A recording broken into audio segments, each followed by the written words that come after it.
Nous devons créer beaucoup de choses nous-mêmes sur place, il n'y a aucune raison de tout payer à l'extérieur. Nous achetons tout à l'extérieur, ce sont des emplois que nous donnons à l'extérieur. Je commande plus de véhicules blindés, c'est fini. Nous fabriquons, soit nous réussissons, combien on réussit. C'est tout, et c'est ce qui se passe en ce moment. C'est fini ce que nous avons commandé et qui est arrivé, c'est tout. Ce qui est en route, c'est tout, mais c'est fini. Nous ne commandons plus, nous allons fabriquer sur place. N'ayez pas peur d'échouer. Nous pouvons essayer, cela peut ne pas marcher, nous allons ajuster, nous allons essayer, mais nous allons réussir. Ibrahim Traoré vient de faire une déclaration qui a envoyé des ondes de choc à travers l'Afrique et le monde. Plus d'achat de chars militaires à la Russie, c'est fini. Oui, vous avez bien entendu, Ibrahim Traoré, le leader audacieux du Burkina Faso, a tracé une ligne dans le sable. Mais que signifie cela pour l'avenir de l'Afrique, pour le panafricanisme et pour l'équilibre mondial des pouvoirs? Restez à l'écoute, car la réponse est plus grande que n'importe quel char ou titre. Veuillez regarder cette vidéo jusqu'à la fin, car Ibrahim Traoré a fait une révélation surprenante quant à la raison pour laquelle les djihadistes ont réussi à attaquer l'armée. Parfois, il fait très chaud.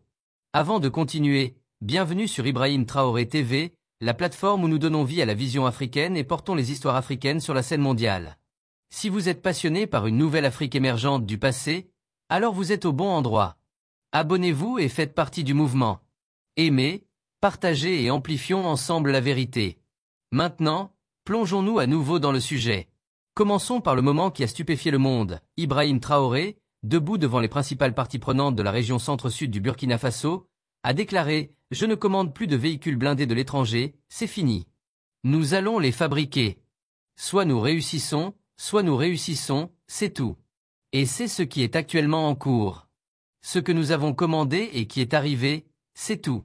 Ce qui est en route, c'est tout. Mais après cela, c'est fini, nous allons fabriquer localement. » Ce n'est pas seulement un changement de politique, c'est une révolution dans la pensée. Ibrahim Traoré ne parle pas seulement de chars, il parle de dignité, d'emploi et d'un avenir où l'Afrique construit, défend et dirige selon ses propres termes. Pendant des décennies, le Burkina Faso et de nombreux pays africains ont été piégés dans un cycle de dépendance, achetant des armes à l'étranger, envoyant des milliards hors du continent et attendant toujours la permission ou la technologie de quelqu'un d'autre. Mais maintenant, avec la vision d'Ibrahim Traoré, cette ère se termine. Pourquoi maintenant? Pourquoi Ibrahim Traoré est-il si convaincu que le Burkina Faso peut construire ses propres chars et véhicules militaires?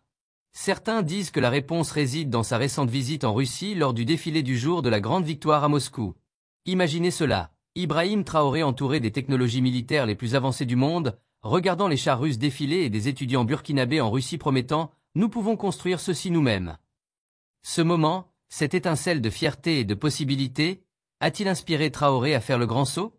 En fait, Ibrahim Traoré a visité le DI Mendeleïev de l'Université russe de technologie chimique, où il a parlé aux étudiants africains de la nécessité d'une application pratique des connaissances et de l'importance de construire, et pas seulement d'apprendre. Il a loué l'innovation russe en disant « Regardez quels missiles sont fabriqués dans la Fédération de Russie.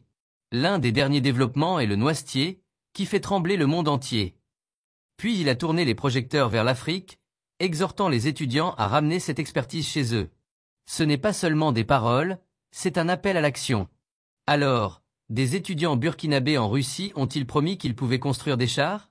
Tous les signes indiquent que oui, avec plus de 3500 étudiants burkinabés éduqués en Russie et de nouvelles bourses et programmes de formation militaire annoncés par Vladimir Poutine et Ibrahim Traoré lui-même, une nouvelle génération d'ingénieurs et d'experts militaires est prête à transformer le Burkina Faso. Le message de Traoré est clair. Nous aimerions que la Russie nous aide à éduquer nos jeunes et à leur enseigner la science afin que nous puissions développer notre propre industrie de production et d'ingénierie, car c'est très important pour l'Afrique. Mais zoomons un peu. Le Burkina Faso est-il sur le point de devenir la capitale africaine de la technologie militaire? Les preuves sont convaincantes.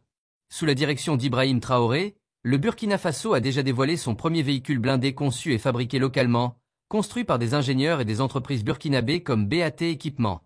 Ce n'est pas seulement un prototype, c'est une machine prête pour le champ de bataille, équipée de systèmes de surveillance, de caméras thermiques et de tourelles personnalisées, le tout adapté aux réalités difficiles de la région du Sahel. Comme l'a dit Thierry Alain Balamba, le fondateur de BAT Équipement, pour contribuer à la lutte contre le terrorisme, nous nous sommes lancés dans la recherche de solutions qui peuvent permettre à nos différents pays de résoudre le problème. Qu'est-ce que cela signifie pour l'Afrique? Cela signifie que le rêve de l'autosuffisance n'est plus une fantaisie, Il se réalise maintenant au Burkina Faso. La philosophie d'Ibrahim Traoré est simple, des solutions africaines pour les défis africains. Pendant trop longtemps, l'Afrique a été riche en ressources mais pauvre en sécurité et en infrastructures. Cela se termine maintenant, comme le dit Traoré, nous ne devons pas avoir peur d'échouer. Nous pouvons essayer et cela ne marchera peut-être pas, nous modifierons et réessayerons, mais nous réussirons. Et il ne s'agit pas seulement d'armes. La vision d'Ibrahim Traoré s'étend à tous les secteurs de la société. Il a lancé des initiatives pour renforcer la formation professionnelle, développer des zones industrielles dans chaque région et relancer des entreprises nationales pour le développement des terres et l'équipement rural. Il investit dans la santé, l'éducation et les infrastructures, tout cela dans le but de construire une Afrique qui se tient debout, fière et indépendante. Mais soyons réalistes, pourquoi Ibrahim Traoré parle-t-il avec une telle conviction? D'où vient ce courage? Écoutez ses propres mots, nous avons décidé de nous engager pour la patrie. Nous connaissons tous les risques qui l'entourent. Nous avons sacrifié toute notre vie pour cela. Pourquoi avoir peur? Nous avons sacrifié toute notre jeunesse pour une mission pour la patrie. Il n'y a pas de peur. N'ayez pas peur. Zéro peur. Ce n'est pas seulement de la rhétorique. Ibrahim Traoré a affronté la mort, survécu sur le champ de bataille et en est sorti avec un sens du destin. Parfois, je m'assois, c'est vrai que je pense à certaines choses sur le terrain et je me demande, mais comment? Dieu sait ce qu'il fait, c'est tout. Donc, si c'est la peur. Nous ne connaissons pas la peur, jamais. Le leadership d'Ibrahim Traoré est enraciné dans l'idéologie Sankara, la fierté nationale, l'autosuffisance et la poursuite incessante de la dignité pour tous les Africains. Il nous rappelle qu'une fois que vous avez une armée forte, tous les autres secteurs peuvent facilement se développer. La force militaire ne concerne pas seulement les armes et les chars, il s'agit de jeter les bases du développement national, de l'indépendance, d'un avenir où l'Afrique n'est plus dictée par les puissances étrangères. Maintenant, abordons une question cruciale. Pourquoi les terroristes ont-ils réussi au Burkina Faso dans le passé? Ibrahim Traoré n'esquive pas les vérités difficiles. Il pointe du doigt le rôle des téléphones portables sur la ligne de front. C'est un outil qui cause de la distraction. Les terroristes eux-mêmes nous disent qu'ils ont réussi à mener certaines attaques à cause des téléphones portables. La nuit, ils observent nos camps à distance. Quand il y a beaucoup de lumière, cela signifie que les gens sont sur leur téléphone. Son appel est à la discipline, à la concentration et à l'unité, non seulement parmi les soldats, mais parmi tous les Burkinabés, des chefs traditionnels aux jeunes. Mais ce n'est qu'une pièce du puzzle. Le tableau plus large concerne la rupture des chaînes de la dépendance. Pendant des années, les achats militaires du Burkina Faso ont été dictés par des partenaires étrangers, souvent à des prix exorbitants et avec des conditions attachées. Nous avons beaucoup de chars qui ont été achetés principalement parce que nous étions très liés à un partenaire qui nous imposait ce qu'il fallait prendre, a expliqué le ministre de la Défense Kassoum Koulibaly. Maintenant, avec le virage audacieux d'Ibrahim Traoré, le Burkina Faso est libre de faire des choix, d'acheter, de construire et d'innover selon ses propres termes. Et n'oublions pas l'impact économique. En 2023 seulement, le Burkina Faso a investi environ 1 milliard de dollars dans l'équipement militaire, près de 30% du budget de l'État. Cela était nécessaire pour lutter contre le terrorisme, mais cela a placé une pression énorme sur les finances publiques. En passant à la production locale, Ibrahim Traoré vise à créer des emplois, à garder l'argent dans le pays et à déclencher une révolution industrielle qui bénéficie à tous les Burkinabés. Pour les panafricanistes qui observent à travers le continent, c'est un moment historique. Le Burkina Faso d'Ibrahim Traoré montre que l'Afrique peut mener l'innovation militaire, le développement industriel et la lutte pour une véritable souveraineté.